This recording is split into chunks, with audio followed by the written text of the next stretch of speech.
Hello, my name is Rick Damon, and I own Damon Strength Training in Beaver, PA. Welcome to our video training series, You Don't Know Squat. All right, dude, let's talk about New Year's resolutions. But before we even get on that subject, I just want to let you know how awesome you look with your hat on. Thanks, Chris Kringle. You're looking great, man. You better get those gifts ready, because if you're late, we're in trouble. So let's talk. So New Year's coming up. It's a big time for people to get in the spirit of wanting to change, which is a good thing. Yep. It's the time of year where people, they just really want to make a change. Maybe they weren't happy with 2016.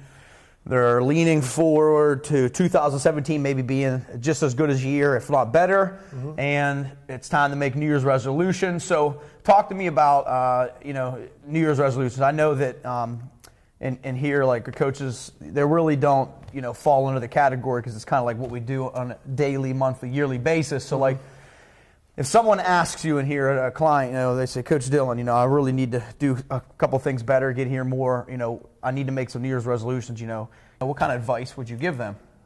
First thing I think is to make sure that they understand that the only thing that's changing between this year and next year is just that it's just a different year. Yeah, right, absolutely. So it's not like you're going to magically become so much more motivated and everything like this is going to happen a lot easier.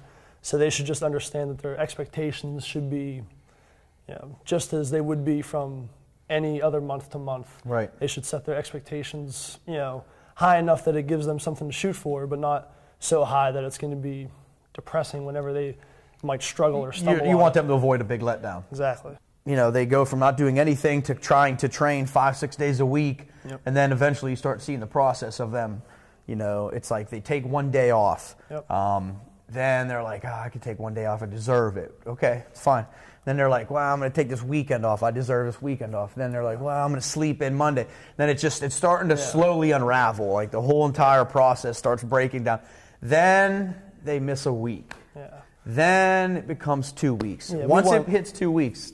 Yeah, we want people to understand that, like, 2 steps forward and 1 step back is a good thing if it lasts the entire year. You're going to end up going somewhere a lot better than you started off. Yeah, and we tell people in here all the time too, and you probably heard it, is we pretty much live and die by the motto, progress, not perfection, because that's what it is. It's never going to be perfect, but if you can sit there and concentrate on a little bit of progress, just one thing a day, by the end of the year, if you stay consistent, you'll be 10 times better than you were, and altogether with 2016. So when someone makes a New Year's resolution, what are the most common mistakes that people do or try to bring into their lives, and that you can kind of tell them to, a better setup for it? Probably especially one is like diet-wise. Right. They might try to completely cut out certain things where, like we were just saying, maybe they should just cut back on certain things. Right. Start sprinkling in better nutrition choices instead of just, if you like to drink on the weekends, that's fine, right. But let's just cut back a tiny bit. Not just think you're going to all of a sudden take out every bad habit that you have in your life. Yeah, right. And all of a sudden you're going to become perfect. Right. Okay. I like it. A big thing too is people they'll join the gym, any gym, and they say, they literally tell themselves, I'm not missing a day. I'm not missing a day for the next 3 months. Well, that's just insane, because if you pay attention to your body's going to tell you when you need to rest, when you need to sleep. So how do you get people to continue to train and not mentally exhaust themselves to the point that they end up to unravel and quit?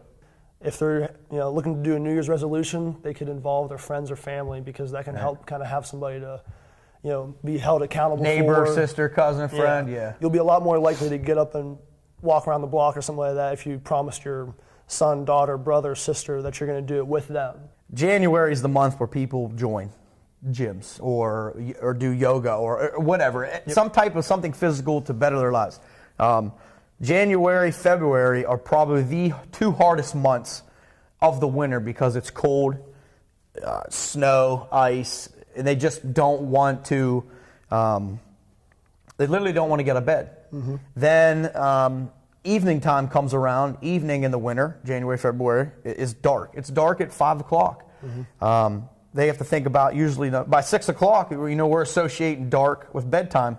We know what it takes to kind of get through the winter months, but give us some brief tips on what people need to really focus on through January and February, because once they get past February, they start to see some sun now. We need to get to the sun. So what are some tips that people can really focus on to just get through those tough months? Make your road to accomplishing those resolutions as easy as possible in January and February, meaning if you want to be somebody who goes out for a run every day, but you know you hate running, you're not going to do that in January and February when it's freezing cold out and dark, and you don't even like to do it to begin with. Right, absolutely. So why don't you pick something that you enjoy doing? If you like playing basketball with your buddies, figure out time once, twice, 3 times a week that you can go play basketball with your buddies, and you know for a fact that you'll be there because one, you enjoy doing it. You enjoy doing it anyway. So be active. Find something to be active. Yeah. Don't let the 6 p.m. dark hold you back. Right. Yep. Cool, man. Thanks, Elfie. Thanks, Sam. You look good, man. So we hope these videos have helped you. We hope talking about the New Year's resolution will be able to help guide you to a better year in 2017, and we want to wish you a happy New Year.